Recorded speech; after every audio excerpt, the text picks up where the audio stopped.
ఇప్పుడే జీ5 app download చేయండి. చూడండి మీ ఫేవరెట్ టీవీ షోస్ ఎప్పుడైనా ఎక్కడైనా. డాక్టర్ గారు, మరి సాధారణంగా ఢోక్లా అయితే గనక అంటే ఒరిజినల్ గుజరాతీ స్టైల్లో చేయాలంటే శనగపిండి ఎక్కువ ఉపయోగిస్తూ ఉంటారు. దానిలో కూడా కాస్త ప్రోటీన్ ఉంటుంది, కాస్త ఆరోగ్యానికి మంచిదని తింటూ ఉంటారు చాలా మంది. మరి ఉలవలను ఉపయోగించాలన్న ఐడియా మీకు ఎందుకు వచ్చింది? ఆ రెసిపీ ఏంటో ఒకసారి చెప్తారా? మరి గుర్రానికి వేసే దానా అనుకుని జనాలు పశువులకి గుర్రాలకి పెడుతున్నారు తప్ప వీళ్ళు తింటల్లా.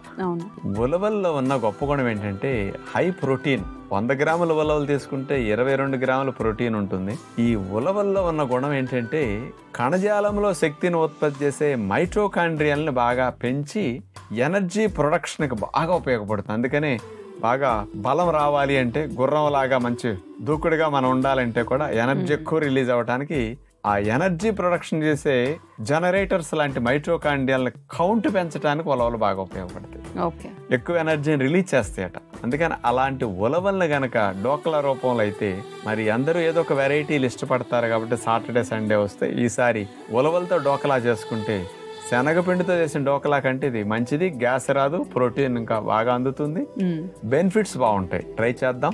ఉలవలు డోక్లా తయారు చేయడానికి కావాల్సిన పదార్థాలు: ఉలవలు 1 కప్పు, ముడి బియ్యము 1/2 కప్పు, కొబ్బరి తురుము 1/2 కప్పు, క్యారెట్ తురుము 1/2 కప్పు, క్యాప్సికమ్ ముక్కలు 2 టేబుల్ స్పూన్లు, పచ్చిమిరపకాయ ముక్కలు 1 టేబుల్ స్పూను, నిమ్మరసం 1 టేబుల్ స్పూను, తేనె 1 టేబుల్ స్పూను, ఆవాలు 1 టీ స్పూను, వంట సోడా 1 టీ స్పూను, ఎండుమిరపకాయలు 2, ఇంగువ పొడి కొద్దిగా, కరివేపాకు, కొత్తిమీర కొద్దిగా. ముందుగా ఒక బౌల్లో ముడి బియ్యము, మెంతులు, ఉలవలు ఈ మూడింటికి నీళ్లు బాగా ములిగేటట్లు పోసేసి 8-9 గంటలు నాననివ్వాలి. ఇట్లా మూత పెట్టేసి వీటిని నానబెట్టిన తర్వాత మనం మరుసటి రోజు ఉదయం ఈ డోక్లా తయారు చేసుకోవడానికి నీళ్లలో నానబెట్టిన ఉలవలో ముడి బియ్యం, మెంతుల్ని మిక్సీ జార్లో వేసేసి మెత్తగా డోక్లా పిండి అట్లా గ్రైండ్ చేసి బౌల్లో తీసుకుంటాం. అందులో మెంతి ఆకులు, క్యాప్సికమ్ ముక్కలు, క్యారెట్ తురుము, కొబ్బరి తురుము, పచ్చిమిరపకాయ ముక్కలు, కొత్తిమీర వీటన్నిటిని డోక్లా పిండిలో కలిపేస్తాం. ఉలవలు వెజ్ డోక్లా అంటే వెజిటబుల్ చూడండి 50% ఇందులో వేయటం జరిగిందనమాట.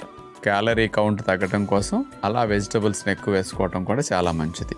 డోక్లా పిండిని పొలవకుండా అప్పటికప్పుడు కాస్త పొంగేటట్టు చేసుకోవడం కోసం వంట సోడా వేసేసాం.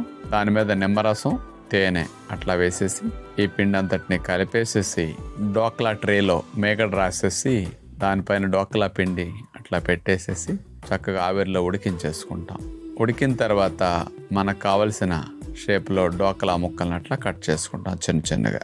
డోక్లా ముక్కల పైన తాలింపు చల్లటం కొరకు చిన్న బాండీ తీసుకుని అందులో మేగడ వేసేసి ఆవాలు, అందులో ఇంగువ పొడి, కరివేపాకు, మిరపకాయ ముక్కలు కొద్దిగా ఇవన్నీ ద్వారగా వేగిన తర్వాత డోక్లా ముక్కల మీద అట్లా ఆ తాలింపు కలిపేస్తాం. ఉలవలో డోక్లా తయారైంది. జీ5 యాప్ డౌన్లోడ్ చేసి అన్ని ఎపిసోడ్స్ పూర్తి ఉచితంగా చూడండి.